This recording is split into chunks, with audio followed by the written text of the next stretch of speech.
Kembalikan PKI sebagai partai yang legal dan realisasikan partai tunggal di DPR RI. Maka keren. Tapi karena saya sudah tidak tahan, akhirnya saya harus bicara. Mayoritas masyarakat Indonesia adalah umat Islam. Maka Islam harus dipромing intoleransi dan radikal. Karena tidak bisa dilawan. Susupkan para kader akan anak PKI ke dalam berbagai strata instansi. Kementerian, partai, legislatif, ormas, ormas agama, Islam, Kristen, Katolik, Hindu, Buddha, organisasi kemudaan, LSM, dan institusi negara untuk galang kekuatan politik dan rakyat tetap bisa mengendalikan pemerintah. Hasilnya, ini pernyataan beliau. Pelanggaran hak asasi manusia yang berat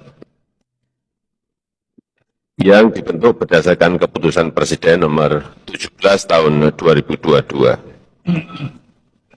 Dengan pikiran yang jernih dan hati yang tulus, saya sebagai Kepala Negara Republik Indonesia mengakui bahwa pelanggaran hak asasi manusia yang berat memang terjadi. Saya sangat menyesalkan terjadinya peristiwa pelanggaran hak asasi manusia yang berat pada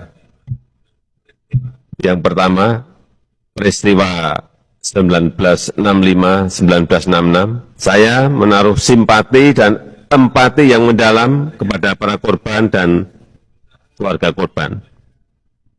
Oleh karena itu, yang pertama, saya dan pemerintah berusaha untuk memulihkan hak-hak para korban secara adil dan bijaksana tanpa menegasikan penyelesaian yudisial.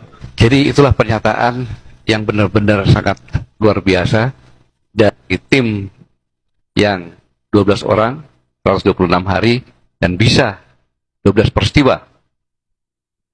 Sekaligus Presiden menyimpulkan dengan pikiran yang jernih dan hati yang tulus, saya sebagai kepala negara Republik Indonesia, saya akan membagas sebagai kepala negara. Hukum yang ada di Indonesia, yaitu harus persetujuan DPR. Baru membentuk tim ad hoc. Tetapi beliau sebagai kepala negara hanya mendengarkan 12 orang tadi. Sudah menyatakan terjadi pelanggaran hak asasi manusia yang berat. Dan menyatakan saya sangat menyesal terjadinya pelanggaran berat tersebut. Kemudian pemerintah berusaha memulihkan hak para korban secara adil bijaksana tanpa negasi yang penyelesaian inisial. Pelanggaran HAM berat ini agar publik semuanya tahu. Karena kalau tidak tahu, itu pelanggaran HAM berat biasa saja. Berdasarkan Undang-Undang Nomor 26 tahun 2000, itu pelanggaran HAM berat adalah, pertanyaannya adalah, mengapa Presiden dalam menerbitkan keputusan Presiden nomor 17 tahun 2002 tidak mengikuti logika undang-undang ini dengan terlebih dahulu berkonsultasi dan meminta pertimbangan DPR RI. Ini suatu konstitusi juga. Saya berani mendapat seperti ini sebagai seorang presiden kepala pemerintahan. Dari kesaksian sejarah betapa kejamnya PKI pada pemberontakan G30 PKI yang telah menculik, menyiksa, membunuh para ulama dan santri, ada replik-repliknya di mana-mana, dan yang tragis menculik, menyiksa dan membunuh sejumlah jenderal, dan kemudian jenazahnya ditumpuk, dimasukkan secara paksa di dalam lubang buaya. Saya ingin sedikit menjelaskan siapa jenderal-jenderal itu.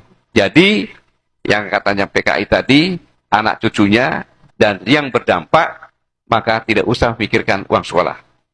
Ada beasiswanya bahkan. Sudah sekolah dikasih duit lagi. Jadi dokter-dokter nanti begitu dia punya surat sakti bahwa saya keturunan PKI, maka harus memprioritaskan. Jadi dapat semacam VVIP lah. Jadi anak-anak keturunan PKI nggak usah khawatir. Di PHK dia jaminan hari tuanya ada. Ini kayak hidup di surga ini. Jadi lubang buaya nanti ditutup, dirubah tempat pembantaian PKI oleh ABRI.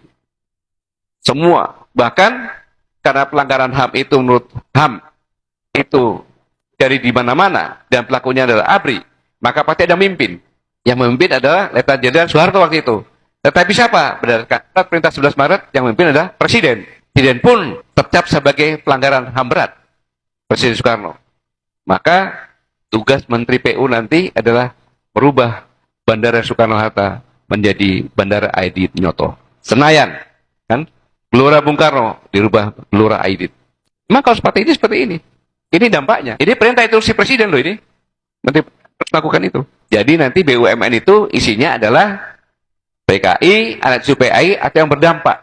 Ini fakta ini bahwa PKI sekarang menjadi pahlawan dan umat Islam serta TNI adalah